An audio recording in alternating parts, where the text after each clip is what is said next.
What is going on, everybody? Good evening, ladies and gentlemen of the community, and welcome back to another episode of the ZEO Lounge. Tonight, we have episode 16, and we have some heat tonight. We have a community-defining panel and some unboxings that I'm very excited for. Now, before I begin, I'm going to introduce one guest at a time. The first guest that I'm going to bring in is a world-building photographer and collector who has done some freelance work for many companies. Let me bring in my boy, Eugene Lord Bobasaurus. What up, baby? Yo, thanks for having me again, Carlos. I think you and I can both share the enthusiasm that we have going on for tonight, man. Yeah, dude, totally. The same way that you're feeling right now is the same way I felt the same day that you came on the first time. But I was like, I was just as, but like literally, like seriously, man. So, but dude, I'm so glad that you're back. Like, you've been a great time here on the stream. So, I'm just glad you're becoming a regular on here, man. Hopefully, hey, man, we can bring you back for some more. Now, let me bring in my next special guest. This was a audible call here. Came out of nowhere. Let me bring in one of the youngest members of this community with a high chance of not seeing your favorite childhood movie. No, I'm kidding. No, he is one of my favorite people on here. I'm so grateful to call him a friend. He has an awesome figure to unbox tonight. Let me bring in my boy, Aaron Collectz. What up, baby? What's going on, family? What's up? Yo, dude. Dude, you came in clutch tonight. Like, I didn't see this coming, man. I didn't expect you to hit me up and tell me what you're unboxing tonight, and then the figure actually make it here today. Like, it was literally out for delivery today, right? Yeah, everything just went in plan. Dude, it's crazy. It was even delayed at one point, correct? Yeah. Like, we were like, oh shoot, it might not get here. So, dude, Aaron, it was a pleasure having you here last time too. So I'm just glad you're back on here as well. The universe had a plan, man. Dude, the universe had a plan, bro. It had to be special tonight, man. It just had to be special. Now, I'm gonna bring in one of my closest friends, one of my oldest friends, the guy, I call him my toy father because he brought me into the world of collecting. He was one of the people that really showed me the path of collecting. Also, the reason why I'm broke and I only have one kidney, right? So let me bring in one of the most creative and innovative members of the community, my good friend, my boy Juan, aka Broke on Toys. What up, baby? What's up, everybody? Dude. Yo, I'm broker than you, man. I own the name. No, for sure, man. Dude, it's a good name, man. Like, when you came up with that name, that was pretty cool. How you doing today, man? You doing good? Doing all right. It's a Monday. Thank you for being here. You're the co-host here, so just forget if I full warning discrepancies if ZEO or myself pass out today, like, just so that y'all know that Juan, Eugene, and Aaron will be in charge. But yeah, finally, I'm gonna introduce my very special guest tonight. It's crazy to have him on here. He's a huge inspiration to 90% of my collection as well, in terms of why I collect and kind of how I went about collecting. The special guest for tonight, if you ever picked up a phone or a camera and taken a picture, you practically have sensed this man's greatness. He's one of the most cinematic photographers on the platform. Let me bring in my boy, Johnny, aka Sergeant Bananas. What up, baby? What's Dude. buddy? Dude, literally, like, the GOAT. How you doing today, bro? Good, man. I'm good. Dude, how about you guys? I'm excited, man. I'm excited, beyond excited. This is gonna be fun. It's gonna be good, bro. It's gonna be good. Thank you for being here, bro. I promise you won't regret it. And I won't bother you ever again. I promise. Your inspirations on here, man. Yeah, dude, huge inspiration. Before we get into these questions, let me get into this chat real quick. I got my boy SpongeBob SquareBalls, aka Mr. Classy Thomas, saying good evening, ZEO. Good evening, Mr. Classy Thomas. I got my boy Chris saying hello, Miami Nemesis. What's up, everyone? Christian Cooper in here as well. What up, ZEO? Christian Cooper is currently doing his garage shelf build. I know, Eugene, you were thinking about doing that yourself. Juan and I have those. Oh, actually, Aaron has the garage shelf build behind him too for display. So good luck, Christian Cooper. Take your time with those, bro. They're gonna be worth it. Yomo in the house, Mr. Yomo. Mr. Yomo is the destroyer of carnages. I got Jose G. Hernandez. What up, fellas? Jose put up a great fight yesterday on the 1/6 Royal Rumble. I believe it was he came down. It was like one of the last few members to get eliminated. He did really good. Austin, man, killed it. Austin killed it. I sucked. Let's see. Good evening, everyone. I just found out Renz lives in the Philippines. That was Cool. crazy. He. So it's funny because it was like 5 streams ago. I accidentally put 7:30 a.m. right, and he messaged me, and I was like, oh shoot, I got the wrong one. And so every day that I create a stream, I double check, and I still triple check sometimes that it's not 7:30 a.m. And so I sent him a video right now when I was creating the stream, and I sent it to him, and I was like 7:30 p.m., 7:30 p.m., 7:30 p.m., right? And he messages me back. He's like, hey, bro, it still says an a.m. on my side. And I started freaking out. And he was like, but I'm in the Philippines. And I was like, oh, shoot. I was like, dude, what the heck? So, yeah, it was cool to find out that he lives in the Philippines. Mr. Movie Canon, Geo himself, Austin Nicholas in here saying, hey, guys. Man, I'm excited, dude. I'm excited for tonight. So, yeah, man. Before I go around asking Johnny his questions, Aaron, what are you unboxing tonight, Aaron? So I think it's gonna be a good one. This is gonna be my first time like real live unboxing, and I think you guys are gonna like it. Sick. Man, Sick. Oh, man, bro, Came fast. Tim sent. Tight. Always buying my agent. God, dude. Oh my God. I'm only gonna be unboxing these two. These are two like a pretty cool little duo that I think is very nostalgic now at this point, with Infinity War already been a few years behind now. So it's crazy, it's crazy. But let me see what else. Let's see. I'm trying to see in here. All right, let me get into these questions, Johnny. So a lot of us know you, I think, for like mainly from your photography. So I just want to get into more depth about you as a collector. And I know that we can tell by your pictures what kind of figures you collect, but just some more insight onto what kind of route do you take as a collector. Like, do you go a specific route? Do you go for certain lines? Do you go for certain characters? Tell us more about it. Yeah. These days I pretty much I have the things that I'll always kind of go to, like I'll buy whether I'm gonna take photos of it or not, but like Ninja Turtles, for instance, like that's like kind of where I started from, like as far back as I can remember being a kid.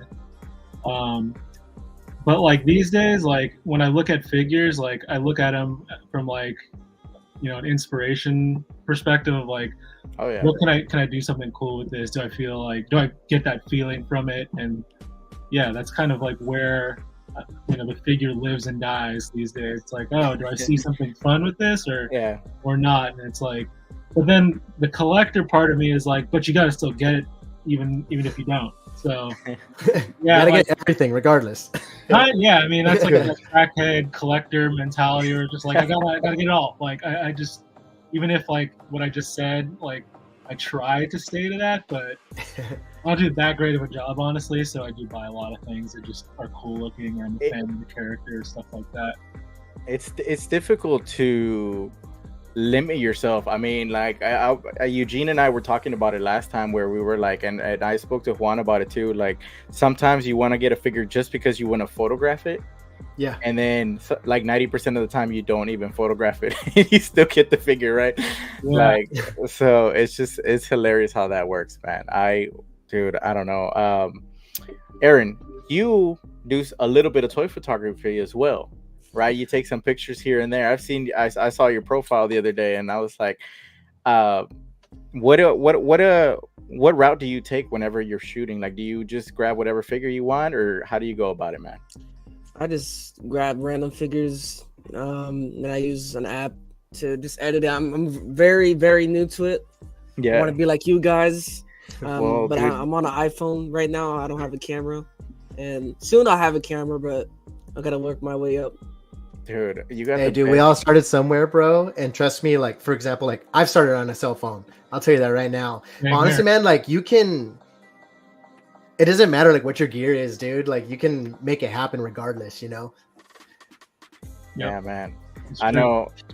Dude, you got the best two photographers on here with Lord Bobasaurus and Sergeant Bananas, bro. So you ask. Wait, talking about you got the best one. He's like right there. Ask all the questions that you need, man. And same for the chat, man. Like, got my boy Adam Wayne in here saying "Go talk." Like literally, that's what it is. I was thinking about it like right before the stream. I was like, bro, this is like meeting like Christopher Nolan and Scorsese right now. It's like having the best of the best, man. So Yeah, pretty cool, Johnny. Like I'd like to know how many figures you actually have, bro. Because like I've seen you photograph so much, and then I'm sure we still have yet to see so many of them, man. Yeah, you're accurate there. Yeah, I have like childhood collection stuff, and then I have like adult collection stuff, and kind of what you were saying earlier. It's like I'll buy something, and like if I don't have, not inspired by it or have an idea at the time, like I won't do anything with it. So some stuff I have, it's been like years. Yeah. Having it, like it might be out of the box. It's just like in a bag or something in like a bin, and I'm fine with waiting, because like the way that like I try to approach photos is like I only do it if I feel inspired in the moment. So like if I don't, then I don't shoot, and that's just something that I've kind of learned about myself over time, like not to force anything, because you can't. I mean, you can, but I was gonna say you can't force creativity, but it's if you try to, the results usually aren't what you're looking for. So yeah, I'm pretty good about shooting what I feel good about in the moment, and not shooting when I don't feel it. Even when I'm sure Eugene, you could speak to this, like when you really want to be creative but nothing is there, you're just like, I want to shoot right now, but I don't really have any kind of idea, and it's like it's like the motivation is there, you're like, hell yeah, I'm gonna shoot tonight, and then you're just like, well, what am I gonna shoot? What story am I gonna tell? Like, what do I want it to look like? You know what I mean? It's kind of like, what inspired me? Yeah, because it's like you said, man, if you have the motivation to do it, but then you're gonna try and force something by grabbing something, then it's like, if you can't tell a story to yourself, like how are you supposed to tell a story to others? So that's what it is for me. Now, I feel like, I don't know if it's just me, maybe I'm not, but have you been shooting a lot more lately? Me? Yeah. Yeah, the frequency is pretty good right now. I guess I feel like you've been dropping some bangers, dude. Those super macro shots you're doing, or like however it is. Yeah, the lens. The Liowa, the probe lens. Dude. Yeah, I bought that like back in May, and when I didn't test it out or anything. I'd been looking at it for like years, and I finally like pulled the trigger on it, and it's like, when I first got it, I was like, oh, this thing's super weird. It really is. It's because like, so it's a wide angle macro, but it's like f14 to f40. So like you need quite a bit of light in there to have your scene lit. And then if you want to start introducing like any kind of effects in there in camera, then you gotta like start adjusting everywhere. Because it's like wider, and the way that I like to shoot, I like to have everything contained in frame. If I see like outside things, it just drives me crazy. This lens makes it hard to do that, because it's a little bit wider, so it can like see off the table, and it'll like see like the ceiling of my garage or like the cabinet. And I know I can just like crop that out, but it's like I'm like obsessed with just having it in frame. So like I do everything I can to just have it ready to go in frame. So with that lens though, it was definitely like a pretty big learning curve for me. It's a great lens. Don't get me wrong, it's an amazing lens, and it's super fun now. But like for a little while there, I was kind of like, man, am I gonna use this a lot? Like I just spent a bunch of money on it. I don't have all this investment.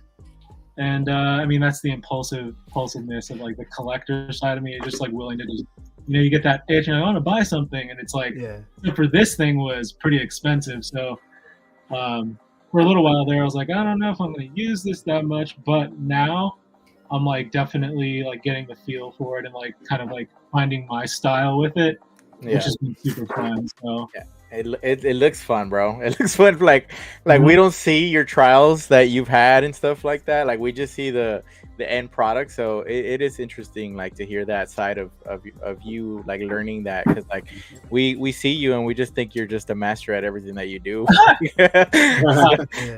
We're like, damn, how does he do it so easily, right? And there you are over there. There you are. It's like, shoot, should I return it?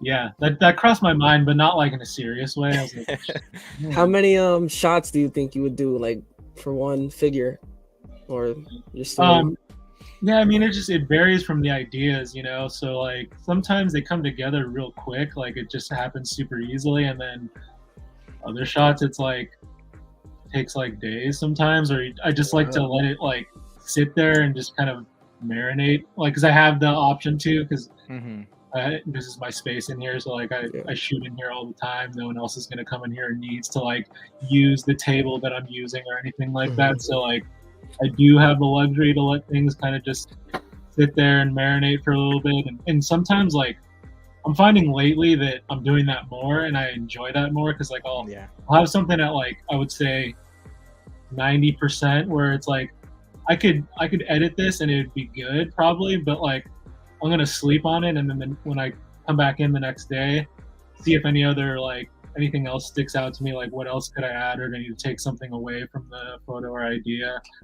And that's definitely benefited me lately, to just kind of like sit on it a little bit and just wait, see if anything interesting pops up. That's dope, man. I know I've regretted not letting stuff up, and then I go edit or something, and like I see something wrong, and like I gotta go back and set everything up again. That's like the worst feeling ever, dude.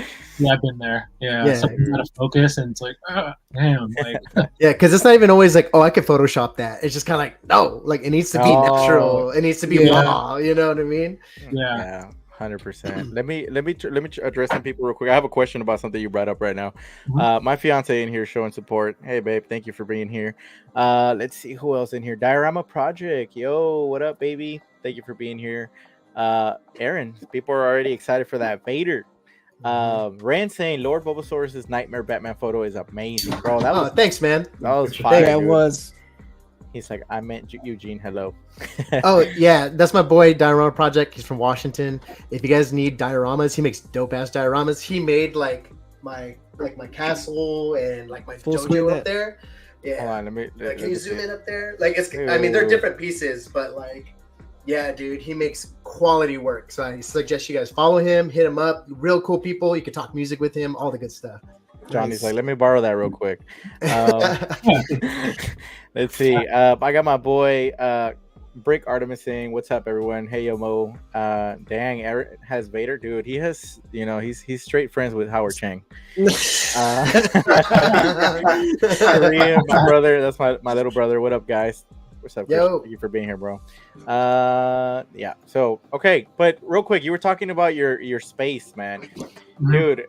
You're the reason why I have no space in my closet. It's not even the figures. It's all the dioramas and props and all that stuff. Like you and Eugene were some of the reasons why I feel like I had to escalate like to the next level of just having a camera and figure, right? Like the next level was dioramas and props and like seeing not just like at one point a diorama wasn't enough. It was like the little intricate diorama accessories that made such a huge difference in you all's shots that I was like, man. And I noticed it right away, right? Because then you could lay them out differently, and now you could create perspective or add dimension to it because you had that depth with having some in the foreground and background, and plus the diorama and lighting. And man, like, so yeah, man, you're the reason why I have figures in every closet in my house. So thank you, Johnny. I just want to let you know, huge inspiration.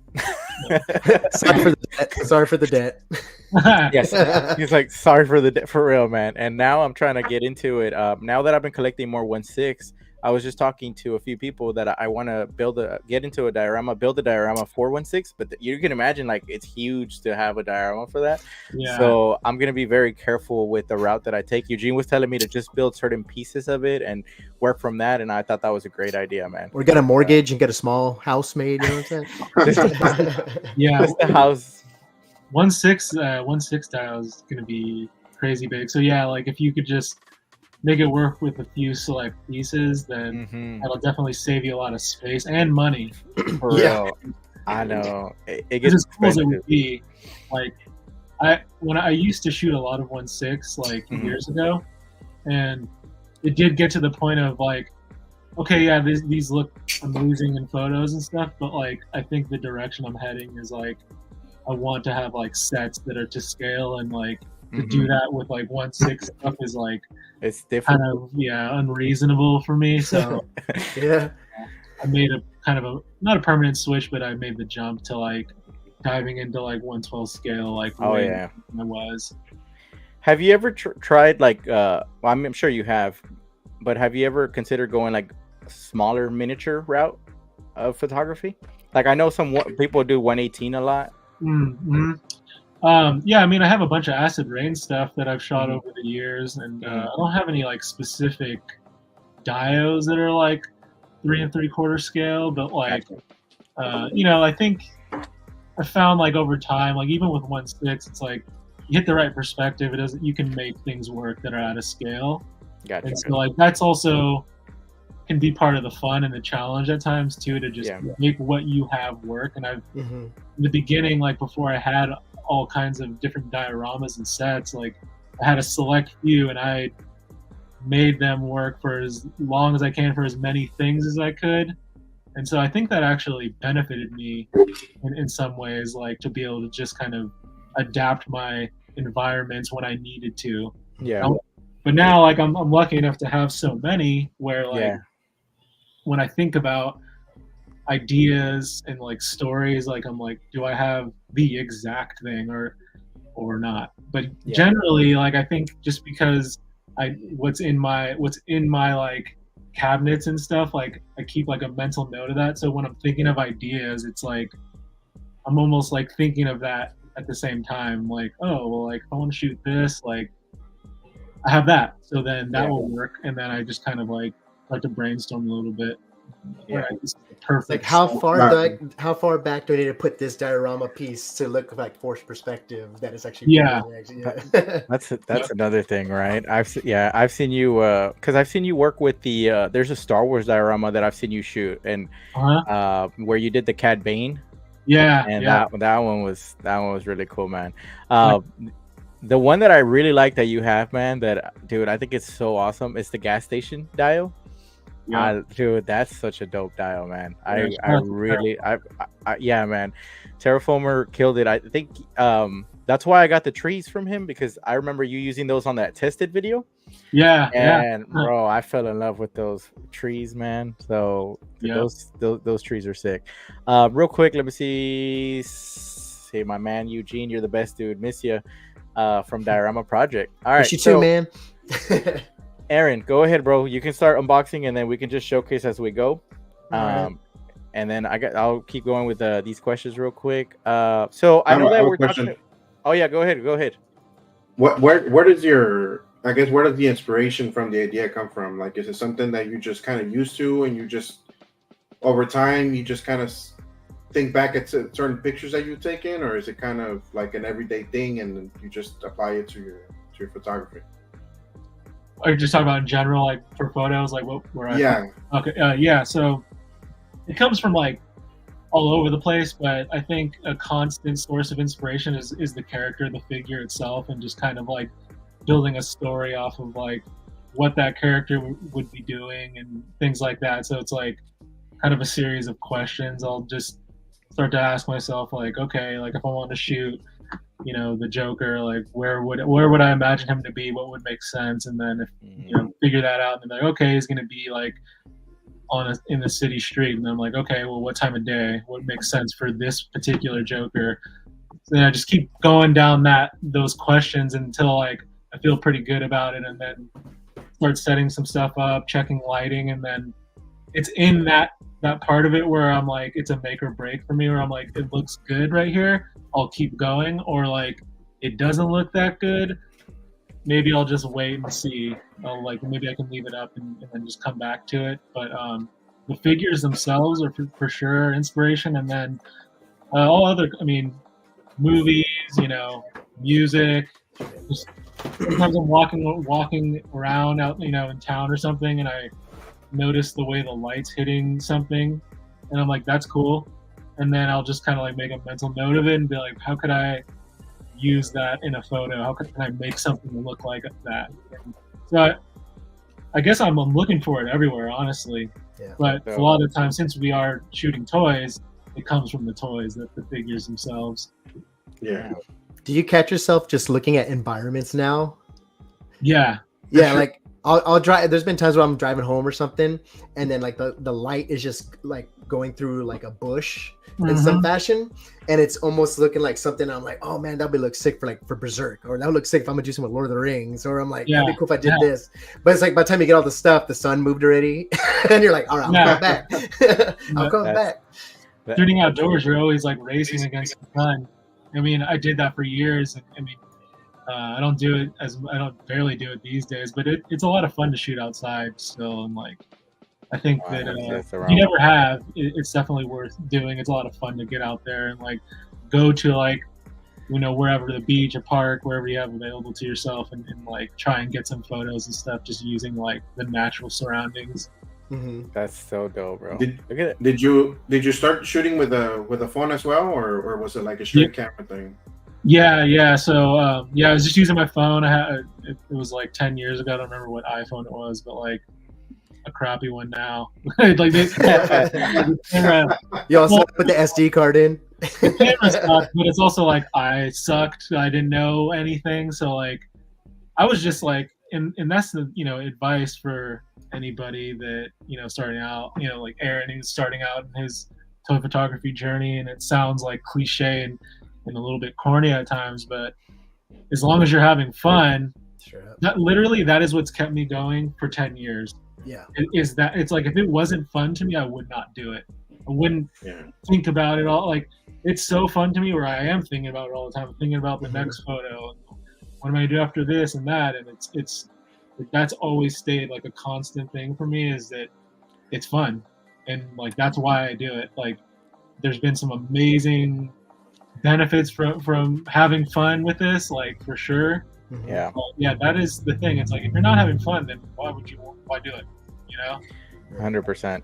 And it's like you can't do it without your heart in it. It's why do it at all? You know what I mean? Yeah. When did you make the transition? Was it long after you decided to start taking it seriously?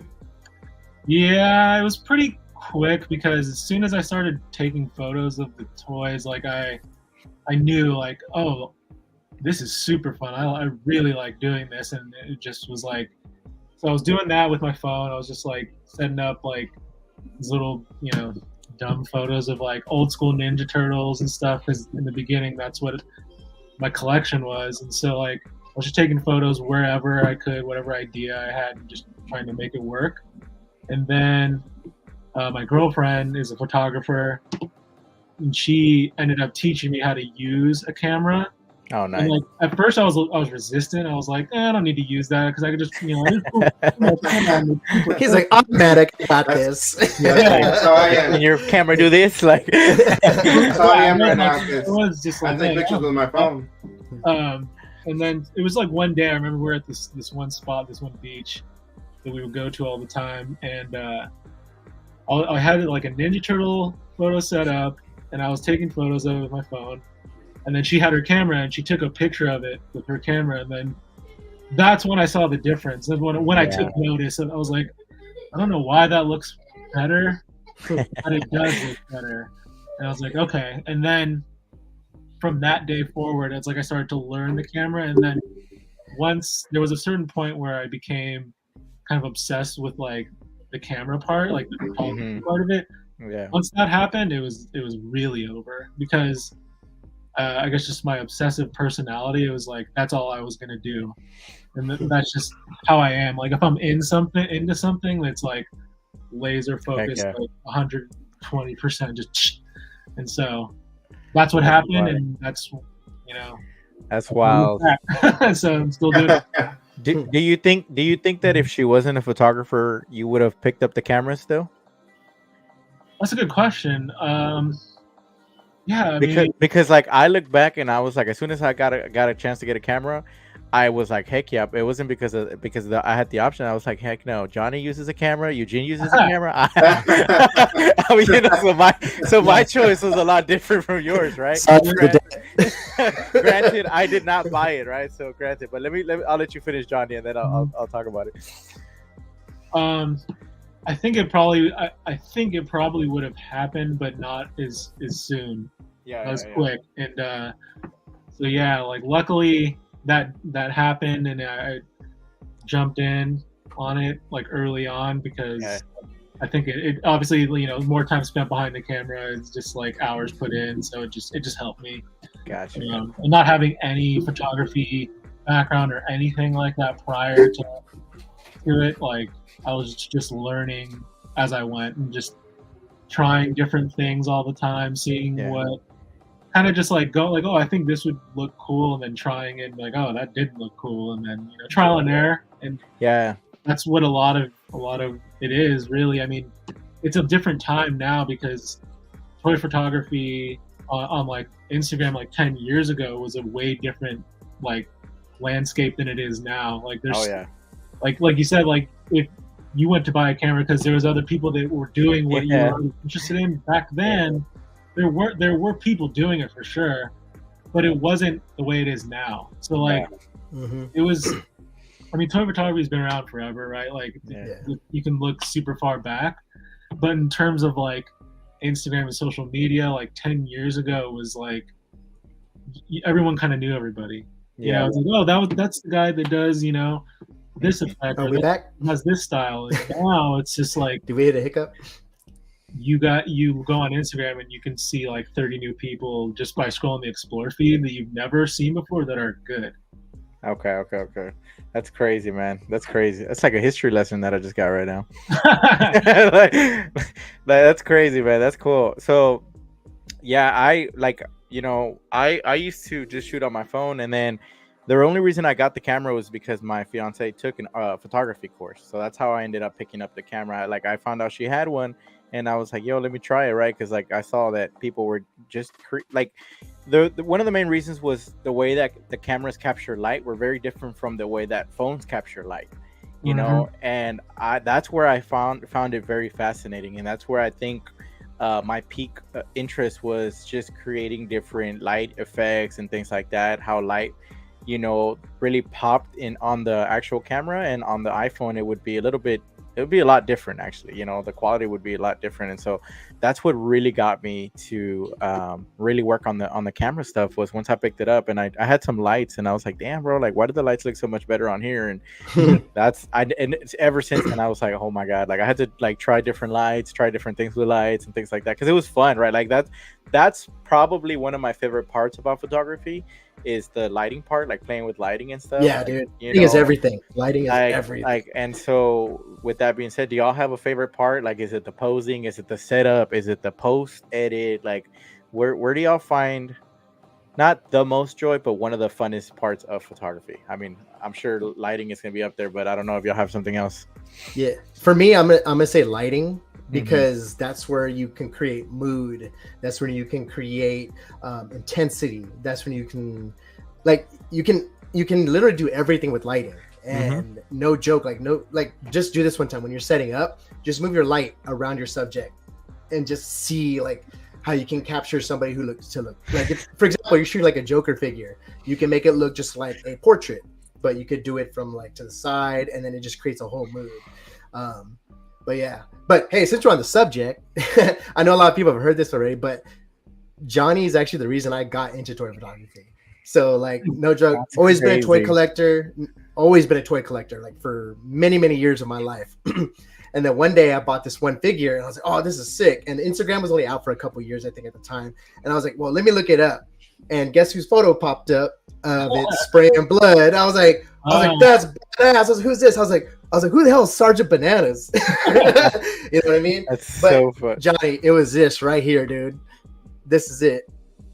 This is the figure that just. This is what started it all, man. Yeah. That's what started it all, dude. Such a badass figure. And you take amazing photos of that line and that figure. And thanks, bro. It's cool. It's like it still is one of my favorite toy lines now, but I don't shoot those as often anymore, but like it's cool to see you creating all the work that you're doing with them. Thanks, man. Kind of like look through you a little bit, since I don't take photos of them as much these days. But that toy line is it's so dope, man. It's so good. It's crazy. I've seen both of y'all do some crazy stuff. Real quick, somebody mentioned something, and they even messaged me on Messenger, and I thought it was so funny. It's true. It says where you have Johnny on screen, it makes him look like Groot. So he's literally. You see it? Oh yeah. It's too funny. Yeah, somebody screenshot that. That's your profile picture for Johnny. That is crazy. That is crazy, bro. Say a little bit more than Groot, but yeah. That's so funny. Classy Thomas hit me up there. Real quick, let me address the chat real quick. Winsilla in here saying, "Yo, what's baby? Up, Wins?" He was a fun guest on here as well. My boy Collector Joy saying, hello there.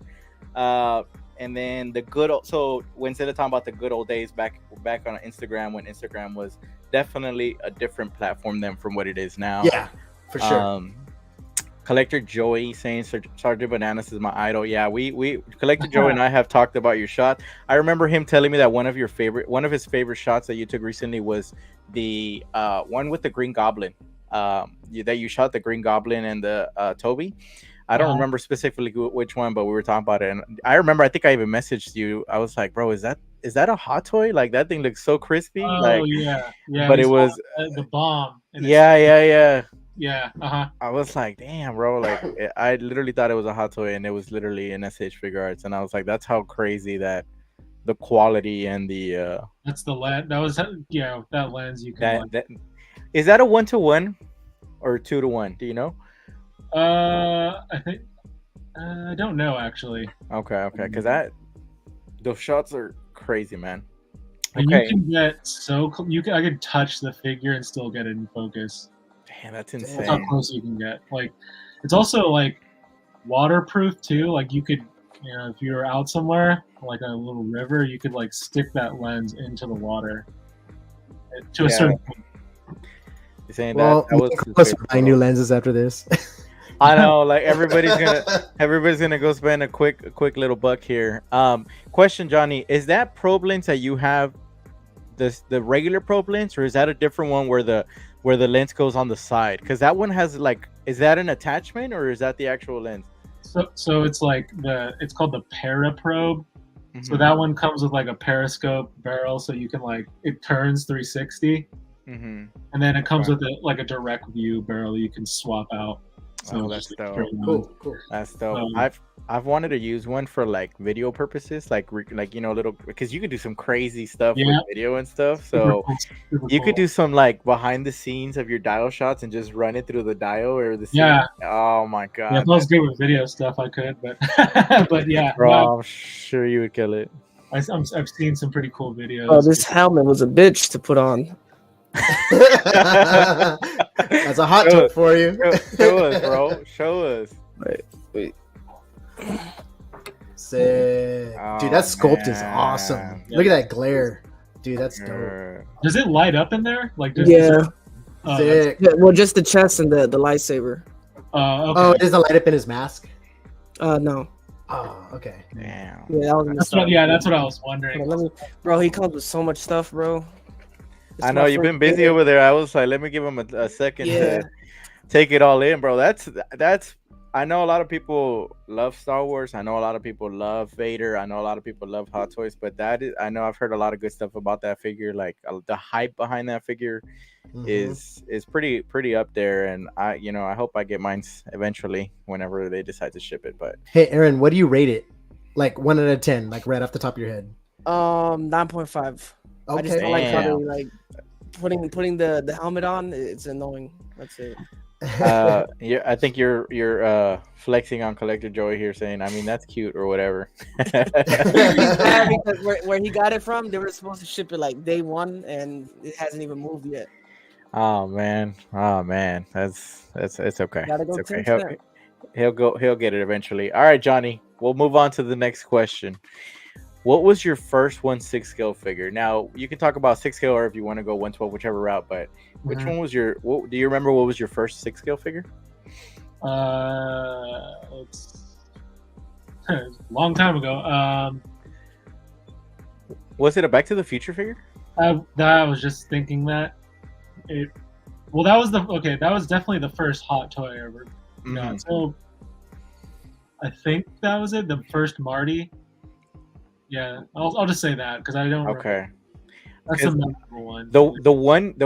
The one thing that I remember seeing in your one of your shots was it's Marty stepping off the DeLorean. I think it's like, I don't know if he's like stepping off or you just see the foot in the car. Man, bro, like that shot's been engraved in my, like, that's an older shot. And it's been engraved in my head forever. And like every day I go, or like I'll go on Sideshow, I'll be like, I'll look at the DeLorean and I'm like, should I get it? Should I get it? Just to recreate that. Like, it's literally just to like take my own, like, you know, attempt at recreating that my own way or something. Like, it's just crazy. Like, that's how, like, those kind of shots stay engraved in my head for so long.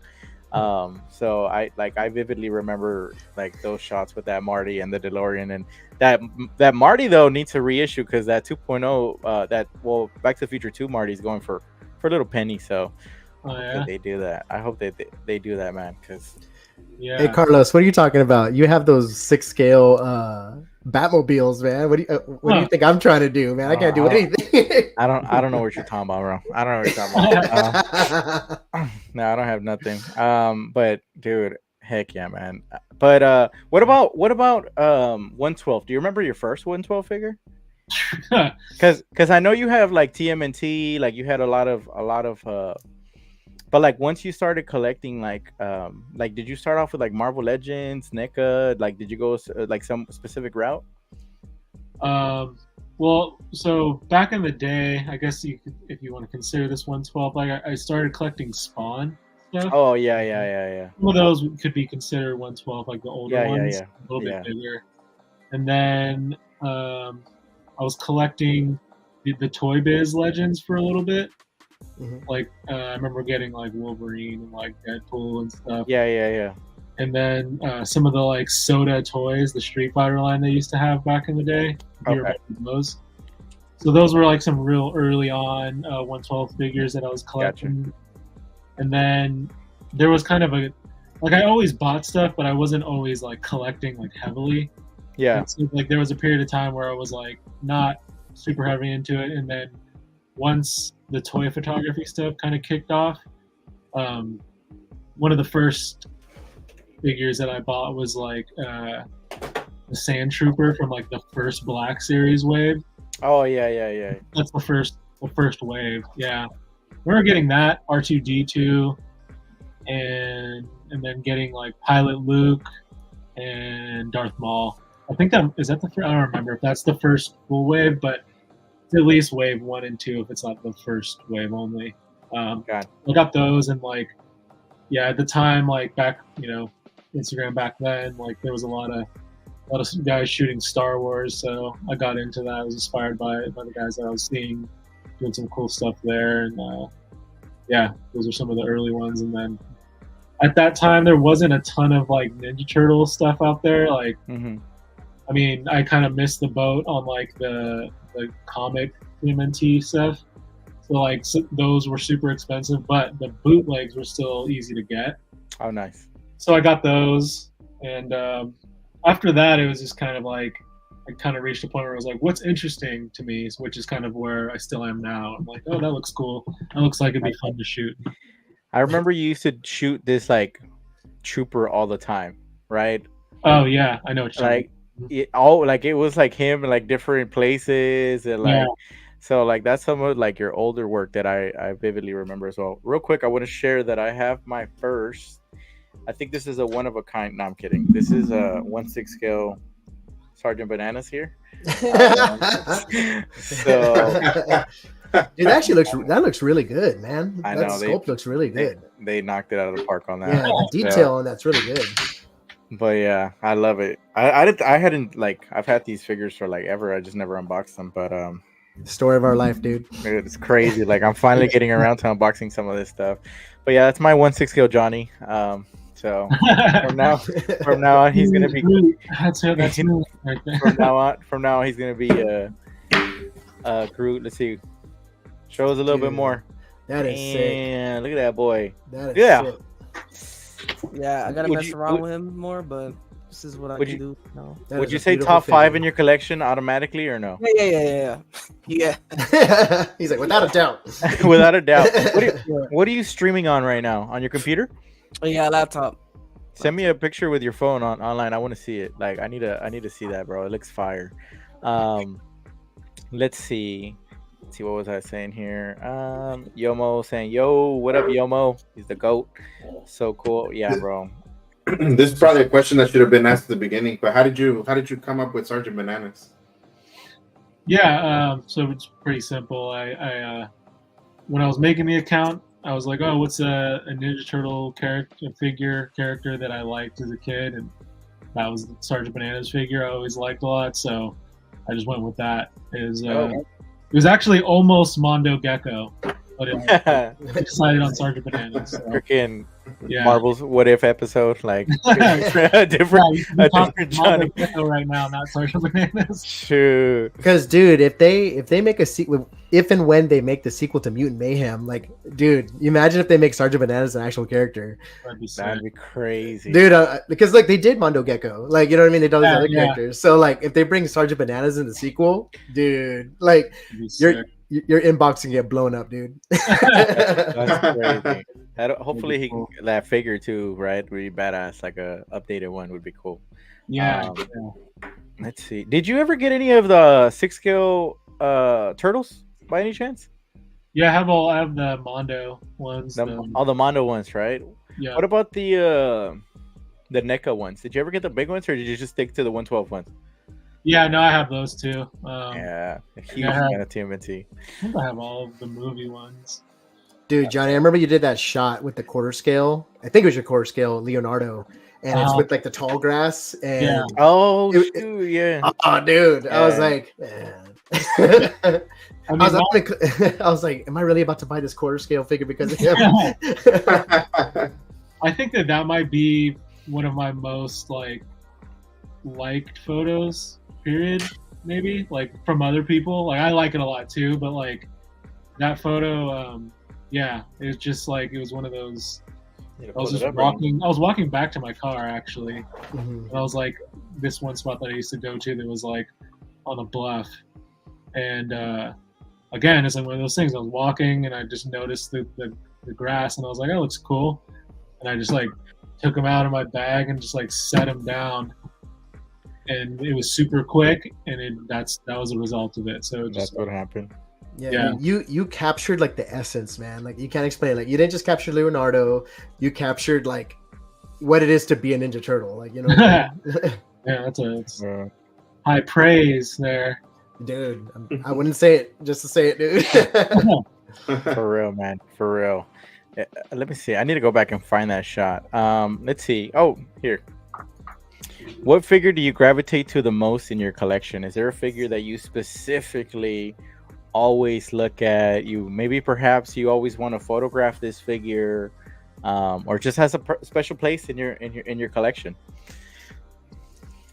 I feel like there's a couple, and it just varies from inspiration, like which one I kind of go to, but.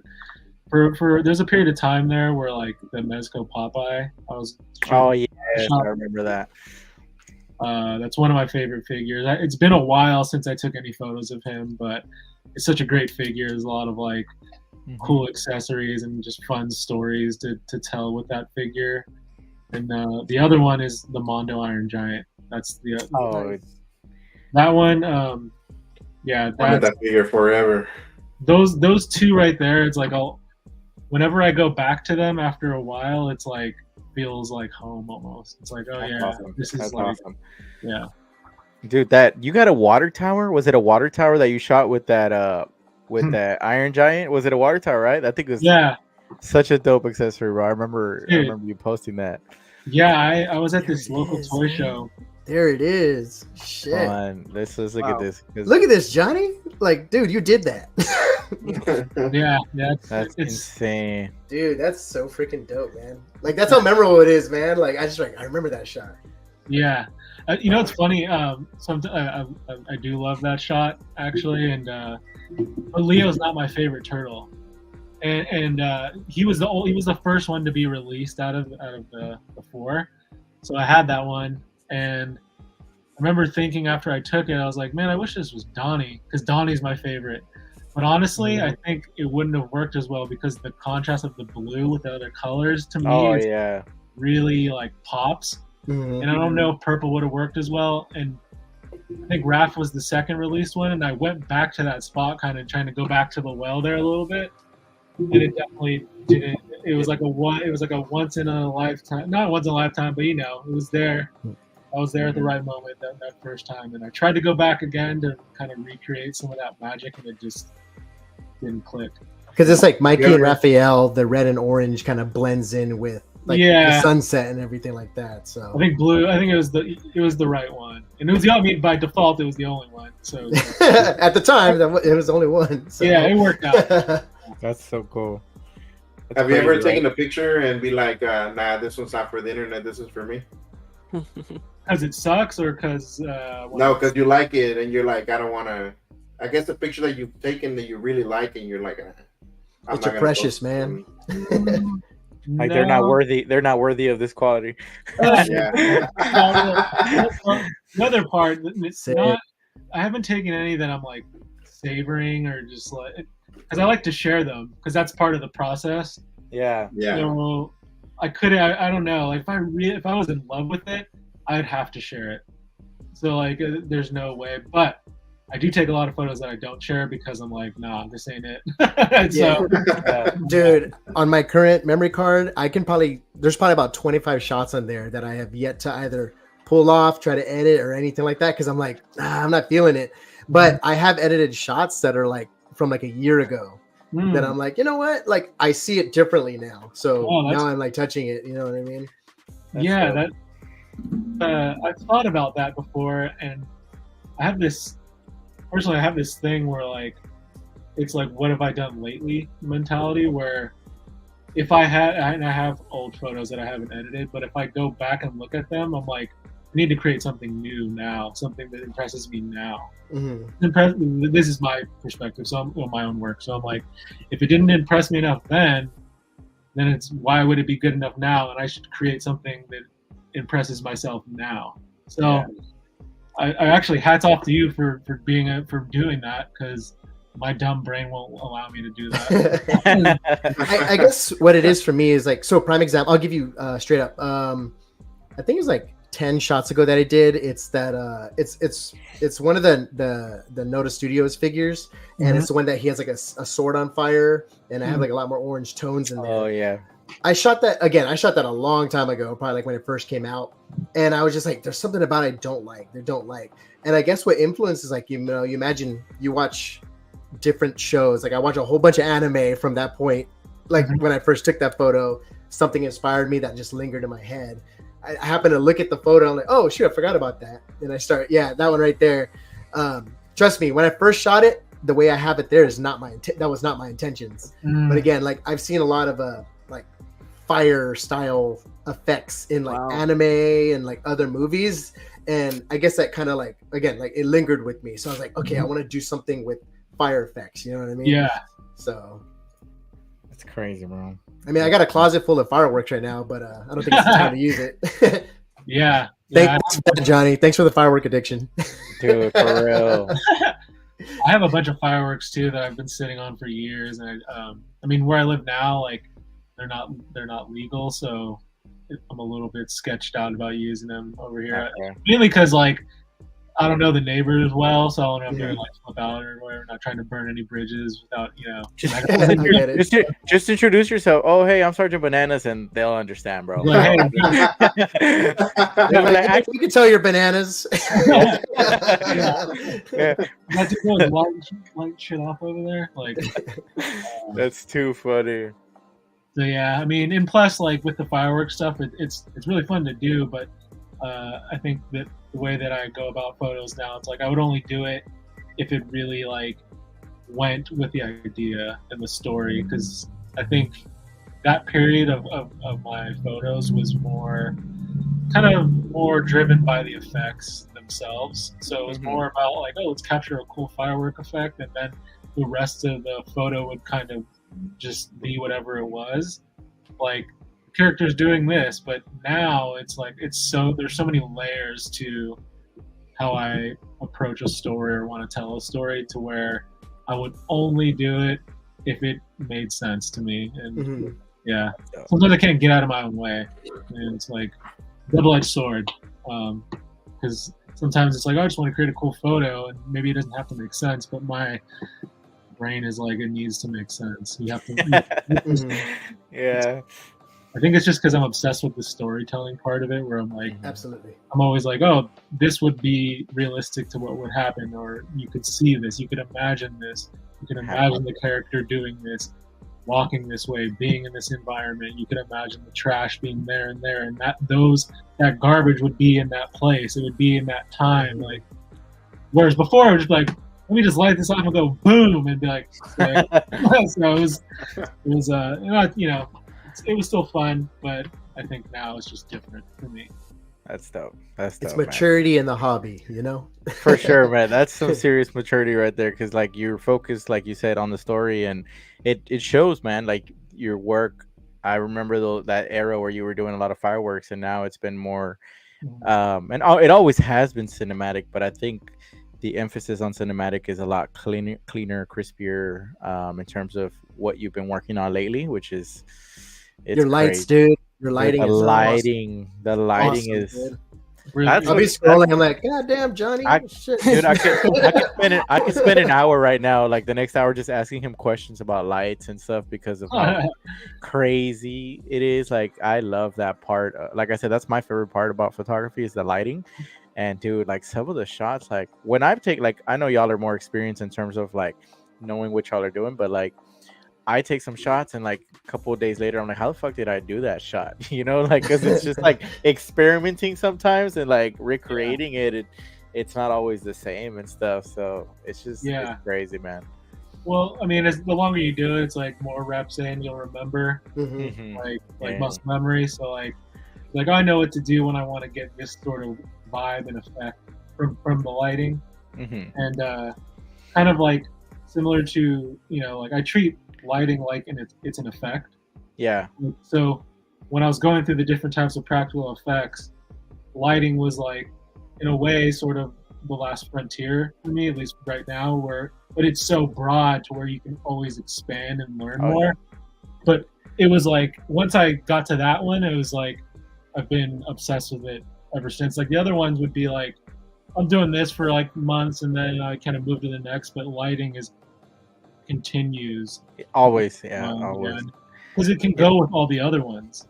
Like the way you light something can make the other effects pop, like the haze, the atmosphere, or what. All that stuff. So it's really just like aids, the other ones too, and it's its own thing. So it's a lot of fun to just try and figure out like I think I'll think of an idea or whatever. Maybe it's like the TMNT 1990 movie. And if you think back to that movie and how like gritty it was and like dark, it's like that. I always think when I'm shooting those, like, can I make it look like this?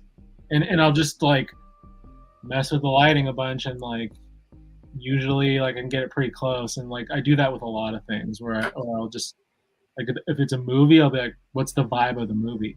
Yeah. And we'll try to capture that in the photo and the lighting and stuff like that. And then obviously you got the other storytelling aspects of it that ties it in.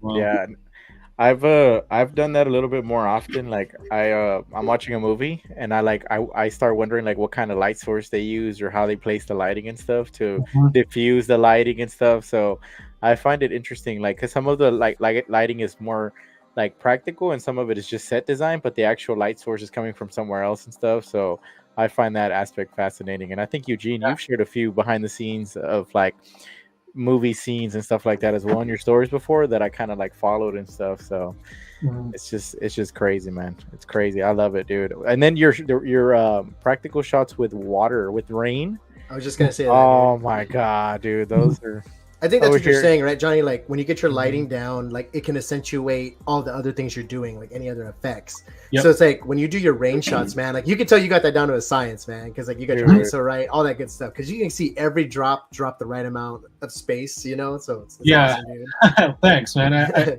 definitely gone through like an evolution with rain, because I mean, and again, it goes back to like what kind of story you're trying to tell, and like, because there's different types of rain. You know, you have like, you think about like the Matrix when it's raining, it's like they freeze those drops, right? So they're real small, but there's a lot of them. Mm-hmm. Yeah. And then like in other shots, it's like lines. Yeah. Like you see like a cartoon or like an anime or something. So it's like I try to make the choice like what makes sense for this character, and then I can just implement whatever style of rain. But lately with like the probe lens, it's a different challenge because of the way that lens is. So it's because that f-stop, it's so high that you got to play with all your settings. Crazy. You said f40, right? Yep. That's crazy. No, well, like at the like smallest. Yeah. It's f40. So like that, if you've seen that noir shot that I did through the car. Oh yeah. That was at f40. So that was. How long was that exposure? Oh, it was like 1/40th of a second still. Oh, I had okay. I had a lot of light going on in there. Oh, okay. You had those lights maxed out. You had those lights maxed out, huh? They weren't maxed out, but a lot of them were getting close. Yeah. I'm lucky enough to have a lot of lights in here, so like, and then with that lens, it's like I just have it on a tripod, so it's I'm not like outside, like I have to hold it with my hand or anything. So it's pretty easy to work around that part, but you still do need a lot of light. And I have some pretty powerful lights in here now, so like it makes it easier for me. I know. After I saw like the lights you've been using, I've been like eyeing them here and there. I'm like, damn, there goes my next little drop of cash right there. Like, dude, it's sick, man. Like the mood that you're able to set, and some of the people were talking about it here is like, you can tell the mood with lighting and colors. So yeah. Got Danny in here saying, "What's up, family?" Austin in here sharing some love. Do any of you guys sell your figures to support your collection? And if so, how do you bring yourself to part ways with the collection? I don't know, whoever wants to take on it, because I know Eugene. Eugene. That's why I'm broke. When you got bills to pay, that's when you make that decision of who you got to let go, man. Yeah. Trust me, there's just times where you're like, when you realize like, holy crap, like I don't have any more room. Yep. Okay. And then like, like 3 years ago, I said, I'm done buying 1/6. Okay. Like 5 later, I'm like, okay, I don't even have a space for these. So, it's just one of those things like, the separation anxiety is true. But like, I think when you really think about it, kind of like, you know what, if I can sell it to somebody who will appreciate it, sell it to somebody who actually wants it, who desires it, like for me personally, I have no problem doing that. Okay. So like prime example, Carlos was getting rid of a bunch of figures. And he was like, yeah, I'm trying to narrow down my collection. And he was selling stuff that I'm like, hey, dude, like, I would like that shit. Like, so. Oh, I know. So, like, I bought all your Ninja Turtles from you. You know what I mean? It's just, it was stuff like that where it's like, I feel that, cool, I was happy because I was helping out a friend. And at the same time, it's like, cool, I got something that I wanted to dabble in, something I wanted before, but never made the jump. And for me, it was like, cool, if I can make the jump and help a friend out at the same time, cool. Like, you know what I mean? It's positive each way. So 100%. That's how I felt. I was even telling Aaron, I was telling Aaron that I had a figure that I was gonna send to him, because like when I made that move more towards 1/6, like I have so many 112 figures left that like I hate just having them laying around and not showing them the love that I give the other figures, And so I feel wrong, and I'm like, dude, I gotta find these guys a new home. And it's not necessarily for the money, but also just like, to get them to somebody that actually will appreciate the figures, right? Because I mean, I think that's one of the things that we do as collectors is we buy figures because we appreciate them. Like we want to create something with them or display them the right way, and But Johnny, have you sold figures before? Or do you just keep them all? Yeah, no, I do. I've sold, my fair share of stuff, but I think it's been a while since I have now. But I definitely have a bunch of stuff where I could just easily live without. Like, So, just a lot of like Mezco Batman stuff that I'm just not. I don't see myself shooting, and it's like I don't really have other cool Batman figures that I keep in rotation. Yeah. So yeah, I think it's really just like the hassle of like selling it, wherever I'm gonna sell it, where it's Instagram, you take a picture, then you post it. You gotta make sure all the accessories are. And it's a whole thing. So yeah, I know, it's a pain. Juan, you've sold a few I think you did kind of like. Well, I guess we both went the same direction, right? We kind of went the 1/6 route. Yeah, but I mostly sold them to a toy shop. Yeah, I didn't want to do the whole hassle of what Johnny's talking about, which is hassle. Making sure everything is there, and then just let it go all at once for cheap, and I win, and I guess they win, but for them it's a little bit more long term, and it's a bigger goal for them, right? Because they're trying to make money out of it. So yeah, is there a figure you regret selling? Yeah, I used to collect like a lot of like, or not a lot, but I was into 3A stuff, like the 112 stuff. Oh yeah. And I had a set of like the non-commanders. Mm-hmm. They were sick, and at the time, they just didn't really do it for me, like with what my style was. And so I sold them. But now I just think like, if I had those now, I could do them justice for sure. Heck yeah. There's a couple things like that. Another one that comes to mind would be the 3-0 Chappie. I had that figure. That was a fun one. Definitely took a photo that I was happy with at the time, but I ended up getting rid of it. Gotcha. I think I went to a good home though, but yeah. I know it sucks. Eugene, have you, Juan? No, I'm just saying no, so I'm not thinking about it. So go back and rebuy your last sell. Not yet, at least. Not yet. Sell me that Vader real quick, and then you'll regret that one real quick. Juan, do you have one that you regret selling? Nah.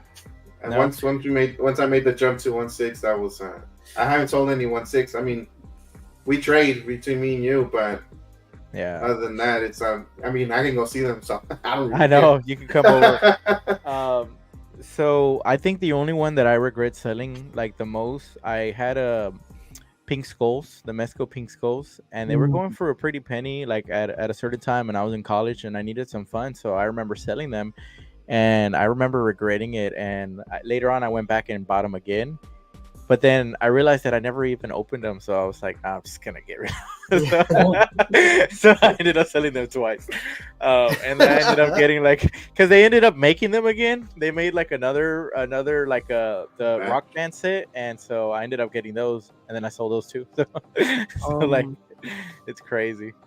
My Godzilla collection used to be way bigger than what it was now, and as I was getting into 1/6, I started selling them off slowly. Some of my Dragon Ball statues. I'm in the middle of selling some more too. I'm probably gonna go to a store because, like Juan said, I don't want to deal with the hassle.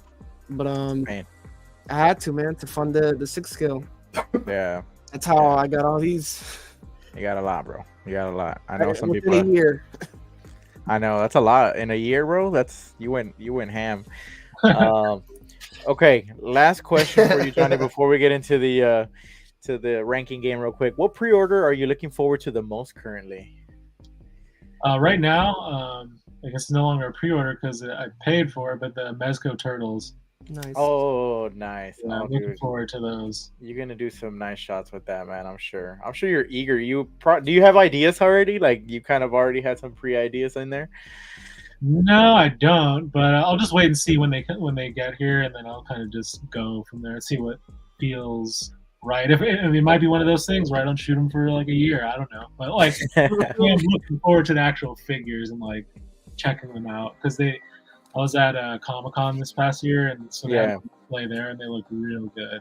Good. Oh man, I'm sure that's exciting. I think Mezco makes some of the best photography figures. Like they photograph really nice. I think in terms of like realism, especially in the shots that I've seen you do. So like that shot where you took it through the car with that new. I don't know that new Prune face. There you go. Like, Thanos, dude. the guy that looks like Thanos. Yeah, I was gonna say Thanos. Like, that's what I thought it was. I was like, he kind of looks like Thanos. Now I know Juan and Eugene have talked about their pre-orders. Excited for pre-orders, but Aaron, I'm sure you were very excited for this release. What's next? He's related to this guy. He's this guy. So now that Vader. now that the new one, right? The 40th anniversary, Anakin. right? No, the artisan Anakin. Oh, the artisan one. Yeah. Oh man, I can't wait.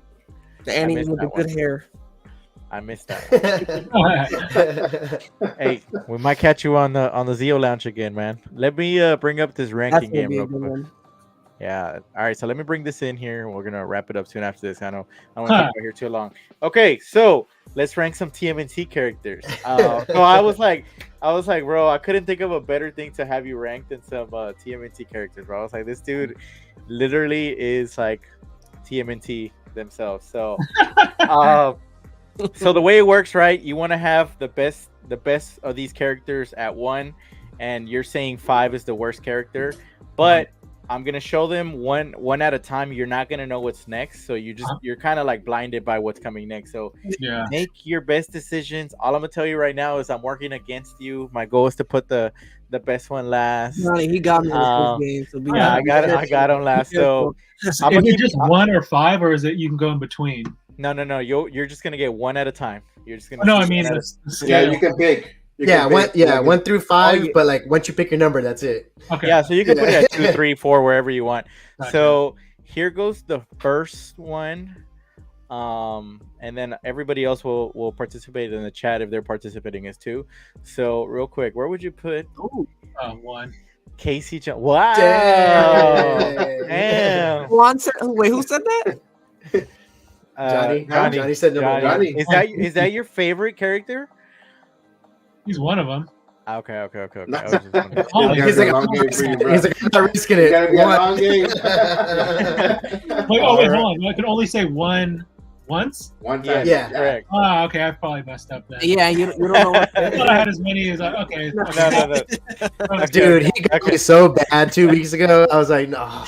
What did I make you do? What was it? You made me do anime, yeah. Oh, yeah. I had him do anime. It's going to be number 3. And I was like, oh, shit. I got he's Aaron not too, my right? favorite, but he's all right. We'll see. That's it. Hey, I regret that. All right. Aaron, do you know TMNT, Aaron? Yeah, I know TMNT. I'm a casual, but I know. Where would you put this probably? I got a feeling you're gonna come with the heat, so I'll put him at 4. I'll be safe. I don't know, bro. I don't know. Like I try to put him at 4. 4, Eugene? Probably 5, man. 5? Yeah. Ooh. Juan. I'm gonna play it safe. Yeah. I'll be some whack ass characters. Juan, I don't know much TMNT, but I'm gonna go based by the movies, and I can remember Stephen Amell the most, so I'm gonna correct. put At 3? Okay. All right. Cool. I don't know if anybody in the chat's playing tonight, so we're just gonna keep going until I see something. Here we go. In at number. Okay, so we got Casey Jones at 1 right now. Didn't that wrestler play? Did you see that Band in the Sun with this guy? I think the wrestler ended up playing them. For Casey Jones or for Casey Jones. Yeah, I have not. Is this all versions of Master Splinter? Correct. Just in general, the character. Johnny, I'm gonna let you go last on this one. I'm gonna let everybody else get a say. We'll start with Juan. Where would you put this one? 4. 4. Okay. Dang. Eugene? 3. 3. Yep. Okay. Same. Aaron? Same. All right. I'll go 4. I didn't expect these characters. Where are you going with this one? Well, I got 4 on Splinter. 4? Yeah. Okay. All right. Let me put them over here. Okay. So real quick, I got Abisai I know Abisai loves the Turtles too, so I knew he would play in here. He's putting Casey at 3. SpongeBob SquareBall's putting 5 and 1. I'm guessing. Hold on, so I'm guessing he's going 1 with Master Splinter, I guess. Yeah. Yeah, and 5 for Casey Jones. Wow, that's kind of low for Casey Jones. What up, fine gentlemen? Just finished my carne asada tacos. What's happening? Damn, boy, you're making me hungry. Making me hungry. I had carne asada fries before the stream too, man. Oh my god, I saw you cook those last time. Those were fire, bro. Oh yeah, I cooked them again. I was like, I gotta be ready for the show. Splinter 2. He's putting Splinter at 2. Ooh, Abisai only has 1, 4, and 5 left. Blue in the house. What up, baby? All right, so Johnny, you said for Splinter at 4, right? Yep. Okay. All right, here we go. On to the next one. And bam, Shredder. Oh. Where are we putting Shredder at? Johnny, we'll put you back on. All right. On the spot. You got Johnny, you have 2, 3, and 5. Yeah. I'll say 3 on him. 3. Casey Jones above Shredder. Yeah, if I would have known. I was like, oh, I got as many ones as I want, so I can Casey 1. He's cool. All right. It's okay. It's part of the game. Well, look, at the end, you get to reorganize your list. It's okay. All right. But the community has the community has judged you by then. Okay. All right. So, Classy Thomas putting it at 2. Shredder at 4. Ooh, I feel like Shredder should be higher on that list, but I don't know, guys. I don't know. Maybe I don't know what's coming next, right? I don't know. We got what position is this? We got 2 places left. I'm not telling you that anything that's coming next is a turtle or not. Like maybe there's no more turtles left on the list. Like it could just be one-off characters. Aaron, where'd you put Splinter at? 3. Eugene? Splinter? I'm sorry. Shredder. Sorry. Oh, I'll go 2 then. Shredder 2. Okay. Okay. Is this like all Shredders, or just the Uncle Phil's Shredders? All Shredders. Shredder cheese. I'm at 4. I have to put him at 4. A 4. Okay. All right. Here we go. We're down to the last 2. Here we go. Let's see. Real quick, 5, 1, and 2. Bat in the Sun just announced a Batman 89 versus Shredder beatdown. Look at that. That should be good. Should be exciting. All right, here we go. Wow. Oh. He set you up, dude. All right. Hold on. I'm gonna let you go last, Johnny, because whatever you determine automatically defaults the last one. Yep. So Juan, where are you going with Donatello? We're gonna do Johnny Justice. It's gonna be number 1. Hey, there you go. You did say that this was your favorite, right? Yeah, he's mine. Yeah. Aaron? I'm gonna have to go 5. 5? Ooh. Yep. Eugene? Okay, I'm gonna go with number 1. I'm gonna play it safe. Oh, and Johnny, 2 or 5? So I think the next one's probably going to be Sergeant Bananas trying to play me. But the thing is Donnie has always been my boy. So he's number 1, even if that other one's on the list. So he's all right, so you're going to put this one at 2. The next one automatically defaults to 5. Let's see. Donnie 1. Nice. All right, I think you'll be happy with this list. I think everybody went right. Everybody got a chance to go. Yep. Mm-hmm. Yeah. All right. So here comes the last one. This one automatically defaults to your number 5. Boom. Oh, special man. I had to get y'all with a 2-for-1. Is that Seth Rogen? Turtle, bro? Only 1. Seth Rogen. Yeah. That was the point of the game, right? I was like, I want to make you think that you're gonna see the turtles or not. But let me bring this up real quick, and then we'll bring this to a close. So, SpongeBob SquareBoss 5, 1, 2, 3, 4.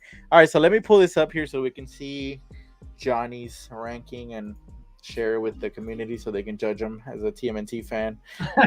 Just kidding. Right. All right. So let me make this a little bit bigger here. Okay, so this is what you got right now, Johnny. Would you rearrange any of these? Yeah, I would just swap Donnie for Casey, and then the rest that's fine. Boom, right there. So there you go. I think. Yeah. Actually, you know what? I would probably put Shredder second. Shredder second? Yeah, that's what I was wondering. I was like, Shredder is such a iconic character as well. Yeah, Shredder's cool. There we go. Yeah, that's kind of what I expected, but I was like, let me throw him off a little bit. I didn't listen to the rule correctly, so it's okay. It's all right. You did great, Johnny. You did great. All right, so that's it, man. We're gonna bring this to a close. First of all, I just want to bring everybody around, see what they got going on in their pages, their channels, and you can plug yourself in whatever you need to plug. I mean, sure, some of y'all don't need anymore. Like, I think y'all speak your pages speak for themselves, but I'm still gonna take it around. Aaron, what you got going on, Aaron? What I got coming? Yo, first of all, Vader. Talk to us, baby. I don't know how I resisted the urge to unbox it and wait. Incredible, dude. What I got coming? Say What Wednesday with Leo. Best of the Best Thursday with Brother Cousins. Friday, Miguel skipping out for the next 2 weeks. So yeah. After that, rotation, same thing. Nice. Thanks for having me, bro.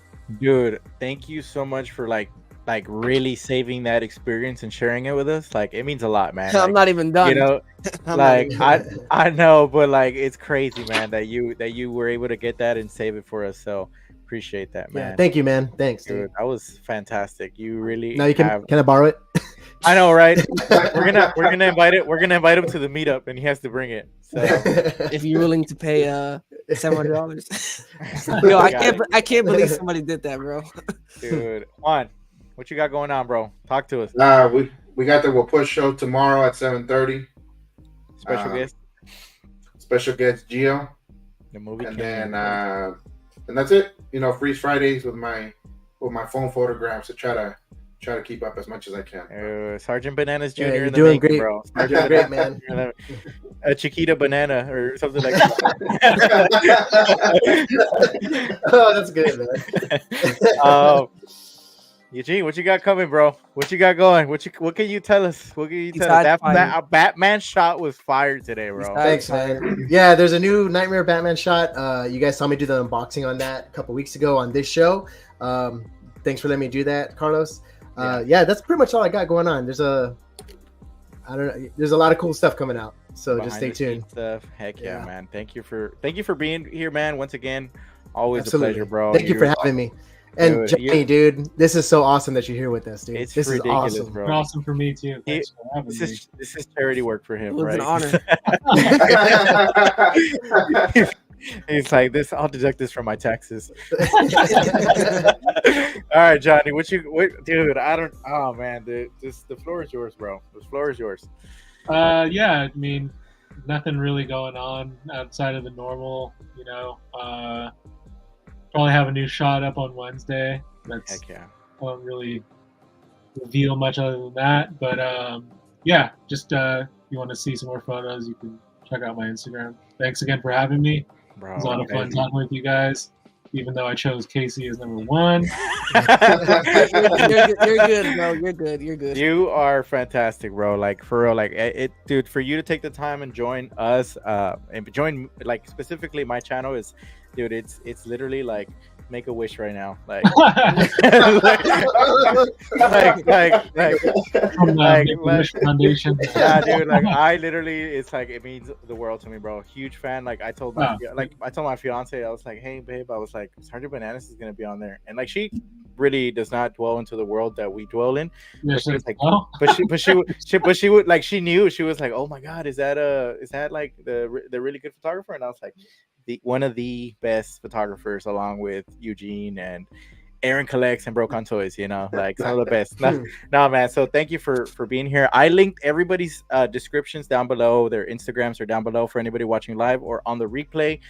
Make sure you go follow these people. Like, go watch like real quality content of photography. Like, it'll inspire you to take some more shots and really take it to the next level. All I can say is thank you all, panel, for taking your time and being here with me tonight. And then for the people watching here live or on the chat, or on the replay, thank y'all so much. I wish everybody a good night. Thank y'all so much for coming. I will be on the We'll Push tomorrow, and then on Thursday, Copper Drop, and then Freeze Fridays on Fridays, where we take a picture. But other than that, that's it, guys. Peace.